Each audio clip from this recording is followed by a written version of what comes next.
الحمدللہ وحدہ لا شریک لہ والصلاۃ والسلام علی من لا نبی بعدہ۔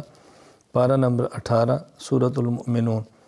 چونکہ سورت کا آغاز ہی لفظ المؤمنون سے یوں ہے، قد افلح المؤمنون، پہلی آیت میں المؤمنون کا ذکر ہے، تو سورت کا نام ہی سورۃ المؤمنون رکھ دیا گیا ہے۔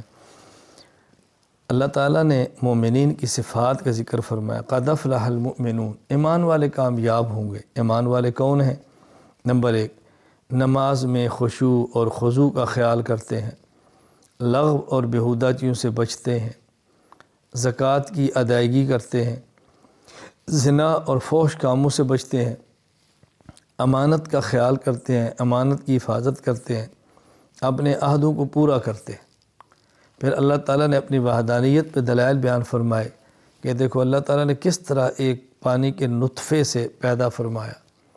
پہلے پانی کا نطفہ ہوتا ہے، پھر اس کے بعد وہ خون کا لوتھڑا بنتا ہے، پھر اس کے اندر ہڈیاں ہوتی ہیں، اس کے اوپر گوشت چڑھتا ہے، پھر اس کے اندر روح آتی ہے، پھر انسان بنتا ہے۔ تو اللہ تعالیٰ نے کتنے مراحل فرمایا، کس طرح کر کے ہم انسان کو پیدا فرماتے ہیں، اور کون ہے جو انسان کو یوں پیدا کرتا ہے سوائے اللہ کی ذات کی۔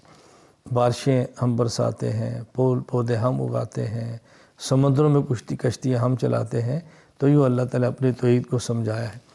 پھر یہاں اللہ تعالیٰ نے 6 انبیاء علیہ السلام کا ذکر فرمایا ہے، حضرت نوح، حضرت ہود، حضرت صالح، حضرت موسیٰ، حضرت ہارون، حضرت عیسیٰ علیہم السلام، انبیاء کا ذکر فرمایا اللہ تعالیٰ نے۔ پھر فرمایا کہ دنیا میں مختلف لوگ ہیں، ہر ایک نے اپنا ایک راستہ بنایا، فَتَقَطَّعُوا أَمْرَهُمْ بَيْنَهُمْ زُبُرًا كُلُّ حِزْبٍ بِمَا لَدَيْهِمْ فَرِحُونَ۔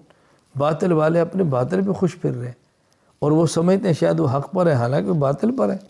تو مختلف یہاں فرقے بٹے پڑے ہیں، باطل والے نے راستے بنائے ہیں، تو ہمیں سمجھایا گیا کہ تم الگ راستہ اختیار نہ کرو، قرآن کریم کا راستہ اختیار کرو، سنت کا راستہ اختیار کرو، پیغمبر والا راستہ اختیار سے بہت زیادہ خیال کرنا چاہیے۔ اللہ تعالیٰ پھر اپنے عذاب سے ڈراتے ہیں۔ اللہ تعالیٰ اللہ تعالیٰ مومنین کے بارے میں فرماتے ہیں کہ ان کی صفات ہیں، اللہ کے عذاب سے ڈرتے ہیں، آیات پر ایمان رکھتے ہیں، ہر عمل اللہ کی رضا کے لیے کرتے ہیں۔ اچھا، پھر نیک عمل کرتے ہیں اور ساتھ ڈرتے بھی ہیں۔ نیک عمل کیا اور ڈرتے ہیں، پتہ نہیں قبول ہوگا، پتہ نہیں قبول نہیں ہوگا، اس کا بہت زیادہ خیال کرتے ہیں۔ اور سرکشوں کو یہ بات سمجھائیے کہ یہ لوگ نہ عقل کا خیال کرتے ہیں، نہ علم کا خیال کرتے ہیں، ضد، اناد، سرکشی کرتے ہیں، اپنے حق کو خواہشات کے مطابق رکھنا چاہتے ہیں۔ بھلا یہ کیسے ہو سکتا ہے کہ حق تمہاری خواہش کے مطابق ہو جائے؟ ایسا نہیں ہو سکتا۔ آخر میں اللہ تعالیٰ فرماتے ہیں دیکھو بعض اشقیاء ہیں اور بعض نیک بخت ہیں، بدبختی سے نکلو اور نیک بختوں کے اندر شامل ہونے کی کوشش کرو، اور یہ ذہن بنا لو، افحسبتم انما خلقناکم عبثا، تم کیا سمجھتے ہو کہ تمہیں فضول پیدا کیا ہے؟ کوئی تمہاری پیدائش کا مقصد نہیں ہے؟ ہرگز ایسی بات نہیں ہے۔ پیدائش کا مقصد ہے اللہ کی عبادت، تم اس کے لیے پیدا کیا ہے، لہٰذا اپنے آپ کو اللہ تعالیٰ کی عبادت کے اندر تم لگائے رکھو۔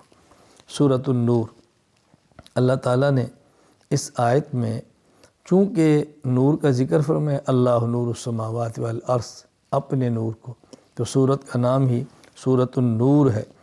یہاں پہلے تو مسئلہ بیان فرمایا ہے کہ ایک شخص زنا کرتا ہے اور کنوارا ہے، اس کی سزا کوڑے ہے، اور اگر کوئی شخص زنا کرتا ہے اور شادی شدہ ہے، اس کی سزا رجم ہے۔ وہ اس آیت کے اندر نہیں ہے، احادیث کے اندر ہے اور امت کا اجماع ہے۔ پھر یہاں بیان فرمایا کہ شخص تہمت لگاتا ہے تو اس کی سزا کوڑے ہیں، اور لعان کا حکم بیان فرمایا۔ خامن اپنی بیوی پر الزام لگاتا ہے کہ میں نے اس کی حالت کے اندر دیکھا جا رہا ہے، وہاں گواہ تو ہوں گے نہیں، تو لعان ہے، یعنی خامن نے قسمیں اٹھانی ہے، بیوی نے قسمیں اٹھانی ہے، تو اس کے بعد ان دونوں میں جدائی کرنی ہے۔ حکم لعان کا حکم بیان فرمایا۔ پھر بہتان لگانے والا حکم بیان کیا، جو بہتان لگاتا ہے اس کی سزا کیا ہے۔ تو یوں اللہ تعالیٰ نے ان احکام کو بیان فرمایا ہے۔ حضرت ام المؤمنین عائشہ رضی اللہ تعالیٰ عنہا پر جو منافقین مدینہ نے الزام لگایا تھا، ان کی صفائی میں اللہ تعالیٰ نے 2 رکوع نازل فرمائے ہیں، طہارت بیان فرمائی ہے، نزاہت بیان فرمائی ہے۔ تو یہ چیزیں اللہ کریم نے یہاں تفصیل کے ساتھ بیان فرمائی ہیں۔ پھر اللہ تعالیٰ نے مومن کے دل میں جو نور ہے اس کو کیسے سمجھایا، اللہ تعالیٰ نے اپنے نور کو کیسے سمجھایا۔ اللہ نور السماوات والارض مثل نوری کمشکات فیہا مصباح المصباح فی زجاجہ، کہ یوں سمجھو کہ جیسے ایک تاخچہ ہے، اس تاخچے کے اندر ایک چراغ ہے اور اس چراغ کے اندر تیل زیتون کا ہے، صاف اور شفاف، ایسے آگ قریب گئی نہیں اور پکڑی نہیں۔ تو یوں مومن کا ایمان بھی ایسے چمکدار ہوتا ہے، حق کو بڑی جلدی قبول کرتا ہے اور حق پہ عمل کے لیے تیار رہتا ہے مومن، اس نور ایمانی کی وجہ سے۔ اللہ تعالیٰ نے بہت پیاری مثال دے کر سمجھائی ہے۔ پھر اس صورت میں اللہ تعالیٰ نے رسول اکرم صلی اللہ علیہ وسلم کی مجلس کے بہت سارے آداب بیان فرمائے ہیں کہ پیغمبر کی مجلس کے اندر آؤ، بلا اجازت نہ جایا کرو، پوچھ کر جایا کرو، نبی کے حکم کی مخالفت نہ کیا کرو، اس سے تمہیں نقصان ہوگا۔ پھر پیغمبر کا آپ کو حکم دیا، اگر آپ سے اجازت لیتے ہیں، کوئی جانا چاہتا ہے، آپ ان کا عذر قبول فرمائیں اور آپ ان کو جانے دیجئے۔ سورۃ الفرقان، الفرقان کا معنی حق اور باطل کے درمیان فرق کرنے والا، چونکہ اس صورت میں الفرقان فرمایا ہے، حق اور باطل کا فرق کرنا، اس لیے اس صورت کا نام ہی سورۃ الفرقان ہے۔ تبارک الذی نزل الفرقان، یعنی قرآن کریم کو اللہ پاک نے فرقان، حق اور باطل کے درمیان فرق کرنے والا بیان فرمایا۔ مشرکین جو اعتراضات کرتے تھے ان کا جواب دیا ہے، مشرکین کی دعووں کی تردید کی ہے، وہ کہتے ہیں قرآن قصے ہیں، کہانیاں ہیں، افطراء ہے، من گڑت ہے، اس کا جواب دیا ہے۔ اور پھر انبیاء علیہ السلام کے بارے میں وہ کہتے رہے یہ تو بشر ہیں، بازاروں میں پھرتے ہیں، کھانا کھاتے ہیں۔ پھر ان کا خیال یہ تھا کہ بشر ہیں تو یہ نبی کیسے ہو سکتے ہیں؟ نبی تو ہوتا ہے جو بازاروں میں نہ پھرے نہ کھائے۔ اس پر اللہ تعالیٰ ان کی تردید فرمائی ہے کہ ایسی بات نہیں ہے۔ میں ایک بات عرض کیا کرتا ہوں کہ بہت سارے لوگ آج کے اور اس دور کے ایک نقطے پر شاید متفق ہیں کہ بشریت اور نبوت اکٹھے نہیں ہوتے۔ فرق کیا تھا؟ وہ دیکھ رہے تھے، وہ کہتے بشر ہے، نبی نہیں ہے۔ اور آج کے کئی لوگ ہیں جو نبی پاک کو دیکھا نہیں، وہ کہتے ہیں جی نبی پاک نبی تو ہیں لیکن بشر نہیں ہے۔ حالانکہ رسول اکرم صلی اللہ علیہ وسلم اور دیگر انبیاء علیہ السلام بشر بھی ہیں اور نبی بھی ہیں۔ نبوت اور بشریت میں علیحدگی نہیں ہے، وہی نبی ہے، وہی بشر ہے۔